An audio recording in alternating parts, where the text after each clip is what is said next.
up, damn gorgeous and beautiful gamers? Welcome back to role-playing games. This is Mariel Con. I date never like this because about RPGs, like the content, like the ability to appreciate it. And also, you today you're a gorgeous and beautiful person. You're already a gorgeous and beautiful person in today's guide. Today we're going to be seeing how does the blacksmith works. And the blacksmith, you're going to see it right here.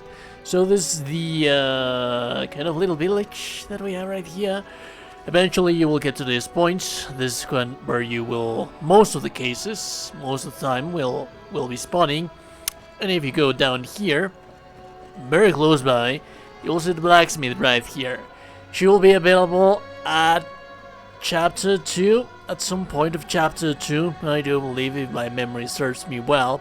After the mission where you go through like the forest that's, the woods that's in a place somewhere close by this thing. Anyways, so when we go speak with her, we're going to have a lot of different options. So let's take care of the basics first.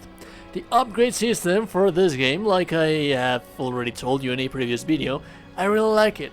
I think it's very cool, because it's based on something similar to what we have in Souls games. So basically, all of these weapons that you have right here, it doesn't really matter that you got them at the very first level of the entire game, because you can keep upgrading them and upgrading them until you get them to the point where you have them to the maximum level. I do believe, I might be wrong just now, but I do believe, since we do have a kind of description on the materials, that the maximum level of the whole thing would be 10. So basically we could have our things to plus 10, and every single thing that you encounter and you find something comfortable that you like, you can keep it. And basically this is where you upgrade it. You're going to need steel for your weapons and leather for your armors. It's going to come in ranks, so for example this one, as you can see, it requires a rank 7 steel. This one rank 1, 2, and you get those materials by playing levels in the specific order that you unlock them, so on and so forth. Same goes for the armor, again different with leather. Then we have the decorate, and the decoration basically allows you to change the looks of the armor and change it for something different. So yeah, that is basically the fashion Souls. Look however you want to look at any given time, and you have lots and lots of different options to look really amazing. I've always loved the transmog system for Neo games, which is very much the same in here. Now the character building, it's actually a little bit different. Now you want to be doing two things: salvages and sales. Salvages, basically, well, I have already salvaged everything, but you do not want to salvage everything every time. You do not want to sell everything every time. As you can see up here, I have money, and to actually make my build, it is very expensive. So while this is a looter game, you are going to be selling every single thing that you get, if it's not an armor that you're interested in to make a build. I would usually say that, for example, like myself, save, luck, all of the armor sets that you are able to farm throughout the entirety of the game, and just sell everything else. But not sell, you're not going to sell everything, you're going to salvage and sell. Again, selling is going to give us money, coppers, as you see up here, right here. And you're going to be swapping back and forth to get enough money and to get enough upgrade materials. The upgrade materials are, of course, going to be the steels, leather, so on and so forth, but you can actually farm those in the levels. What you cannot farm that much in the levels is going to be the jewel fragments. So be sure to stack a fair amount of these bad boys, because this is what is going to allow you to make a proper build in this game. And oh boy, I just love it. I love how the building character system works in this game. So basically it's very much the same as it was in Neo, but your armor doesn't become useless as you advance through the levels, because you can always have your armor at all given times. So for example, this one, which is a armor set that I was able to get very early in the game, and it's an armor set that basically favors the usage of my dual halberds, which basically favors the build that I have, because I am a fire virtue warrior, and these halberds have a nice scaling on wood and fire. So that is basically how I am building my character. It has a little bit more affinity with earth, but my specific build for my character, I want to make a hybrid for wood and fire, where I'm actually going to tell you about my build later in a later video.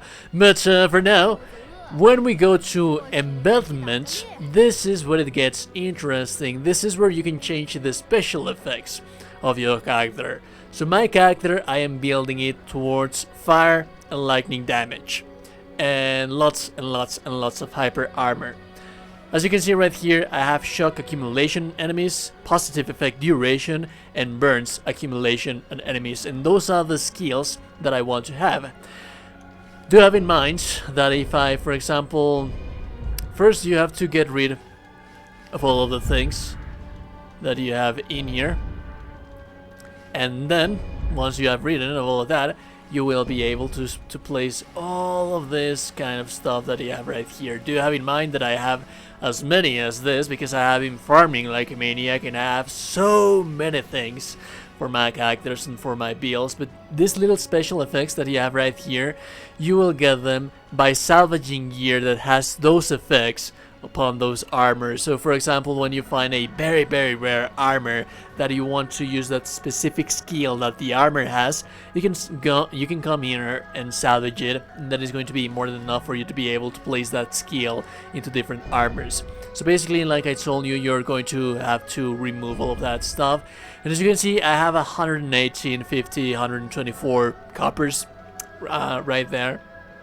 118,524 coppers. And I have just more than enough jewels and fragments for days. For days, dude. I have just more than enough so that I do not need to be salvaging anything anymore. Unless I find something that has a special skill that I do not have right here that I want to have. So there are different symbols that the skills will have. This is the common one, the little dot.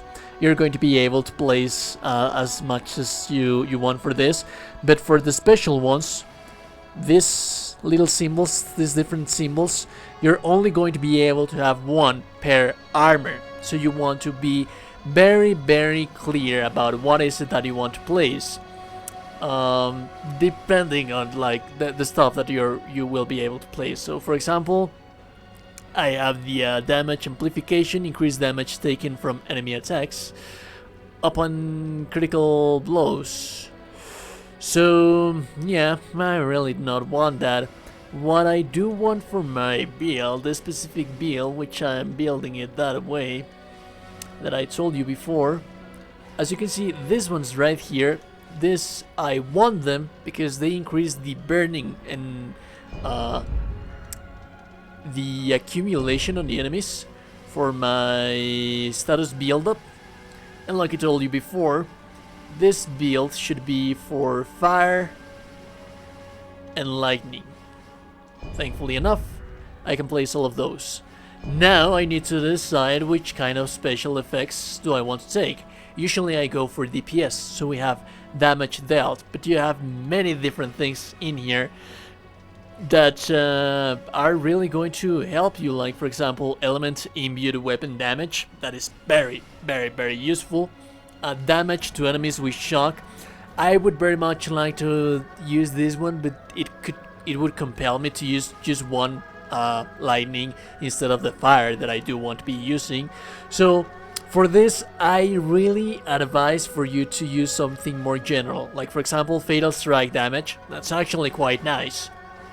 Damage you receive, that's for tanks. I'm not a tank. Elemental damage, that's actually quite useful. As you can see, flame damage has higher percentage. The thing is that I want to have elemental damage instead because I deal lightning damage and I deal fire damage. not only fire damage. So if you are building a character solely focused on flame damage, then by all means you should be taking flame damage instead of the elemental damage. But yeah, there is indeed that. Now, there were different things that I wanted to have in my build, if I remember correctly. Let's actually let me just copy paste it from the different stuff that I have right here. So yeah, so melee attack damage and all times damage. So yeah, let's just go through with damage dealt. Again, you could go with melee attack damage, which is going to be more damage, but we could go also damage dealt, which is going to increase the damage that you deal by using your elemental attacks. And I do use my elemental attacks, so I just want to increase my overall damage. All in all, I also use quite a lot of spells, so now you will see that I have wasted my attack skills, and now I can have at least one of these guys that is basically, I think that this is utility, and this is defense. It's kind of hard to understand, but at the end of the day, just bear in mind that those little symbols, these guys, you can have as many as you want, but of all of the different symbols, you're going to be entitled to just have one. So, for example, I want to add positive effect duration, because I do use my positive effects to deal damage, and so on and so forth. But as you can see, I need to gather some more stuff because I haven't completed my build right here. I have my greaves, my gauntlets, my guard, but for the helmet, I haven't. And as you can see, I did waste quite a lot of coppers in here, so we might as well get the chance to increase like that little thing. And as you can see, I have also made a different build with this armor set right here, so I have different builds for different armor sets. So again, that is basically how the blacksmith works, and that is why you want to be salvaging and selling. No one has told you today you're a gorgeous and beautiful person. You are indeed a gorgeous and beautiful person. Have a beautiful day, and I'll be seeing you goddamn gorgeous and beautiful people in the next one. Goodbye.